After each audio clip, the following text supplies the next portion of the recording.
doctor I work with told me something that I think lots of people can relate to it. He says, I always want to lose weight, but every time I visit my family, I broke my diet. And I get it, because how are you supposed to know how many calories are in a plate of food when you didn't even cook it? So in this video, I'm gonna show you exactly how I handle this situation without completely ruining my diet. I'm Bassett, I'm a 5th year medical student, and I work in ambulance and restaurant at the same time. I want to lose weight and get in a better shape. I work over 60 hours in a week, but I want to get in a better shape. So in this channel, I will show how I lose weight. I share my experience. Don't forget to follow me. Stop trying to be exact and learn to estimate. Imagine this scenario. You're at home, you're following your diet, everything is under control. You weigh the rice, you weigh the chicken, you know how many calories in there, you know roughly how much you are eating. Then your family or a friend call you and say, let's visit, we miss you. You go there and someone put a big plate of food in front of you. You look at that and say, how am I supposed to track this? Because you don't know how much oil there, you don't know how much rice in that plate, you don't know whether this chicken or piece of meat is 150 calories or 500. This is where I used to have problem with. I would think, if I can't track accurately, what's the point? I already broke my diet. But later I realized, I understand that this way of thinking make my diet even harder than it need to be, because the goal isn't to know the calories of each meal in your life. The goal is to make good decision consistently. Now when I'm outside, I don't try to be perfect with calories. I just estimate. I just look the chicken, I look my plate, protein, where is the protein, where is the carbs, like is there any vegetables, and maybe I estimate wrongly, because whether it is, I don't know whether it is 650 calories or 500, and maybe I estimated wrongly by 100, 200, even 500. But being approximately right is better than giving up completely because you are not accurate. So this is my new rule, new mindset. When I'm outside, when I'm home, I count accurately. Everything track accurately. But when I'm outside, I don't need to be perfect. I just estimate, because your diet has to work in real life, not just when you have a scale or a counting app calories in front of you. My second strategy is control the portion, not the calories. Let's imagine another scenario. I'm sitting at the table and there are several different dishes which are delicious. There are rice, there are sohari, there are dessert, there are everything there. And I have no idea how many calories in each of these dishes. So instead of asking how much calories in my plate, I ask how I'm going to build my own plate. I have a rule I learned it by a book called, which is in Russian. Actually, it's a long story. I'm learning Russian and I try to buy a book to learn Russian. And I see this book because diet and this stuff is interesting for me. I bought this book, which is called Method Idealnoi Tarelki, which is translated Method of Ideal Plate, written by Anna Makarova. This book has a beautiful rule, which I use it when I visit my family or I'm going eating outside. So the rule is simple.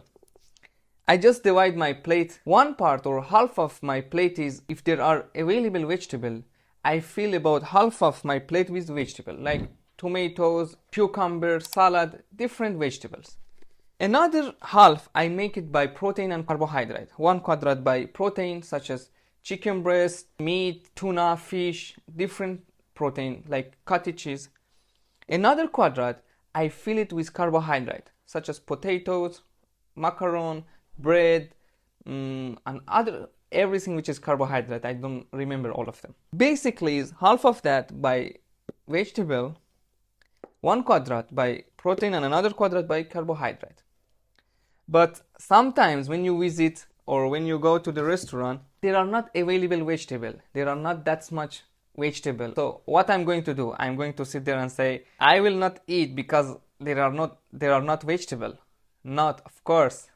The food is delicious. So in this situation, I adapt. What I'm doing, half of my plate by protein, one quadrant by carbohydrate and another quadrant by something like another food, fruit, or maybe something sweet, dessert. Who knows? The point isn't to follow proportions perfectly. The point is to have a simple system that help you to control the portions when you don't know the calories. Because I can't control how much oil my family use. I can control the exact recipe. What I can control, how much food I put in my plate and how much I'm eating. And this idea is working almost everywhere. I don't need to control every calories. I just need to control what I can control. And that's the simple rule. Next part, which is never turn a bad meal to a bad day. Another scenario. I'm visiting my family and I follow my 2 rule, but suddenly I eat more than I planned. I eat because the food was delicious. I eat something sweet which had too much calories. I eat more than I planned. And in this situation, I have 2 options. The old me would think, oh my god, I eat more than I expect. I broke my diet. So let's continue overeating, and I continue to eat. Next meal also eat more sweets, and suddenly one bigger meal or imperfect meal turned to a bad day to a bad week, and a bad week to a bad month. And I see myself, oh my god, 1 month passed and I didn't change. I didn't follow my diet. Why? Because I turned one bad meal to a one bad month. Now I look at it completely differently. I say, okay, I eat more than I planned. I overeat. I just come back to my normal routine and normal diet next meal. And I don't try to punish myself. I don't try to starve myself. I don't try to burn all what I eat next day. No, because I'm a human being. The food was delicious. My mother made it. It was delicious and I love it. It's okay, I enjoy it. Next meal I'm going to back.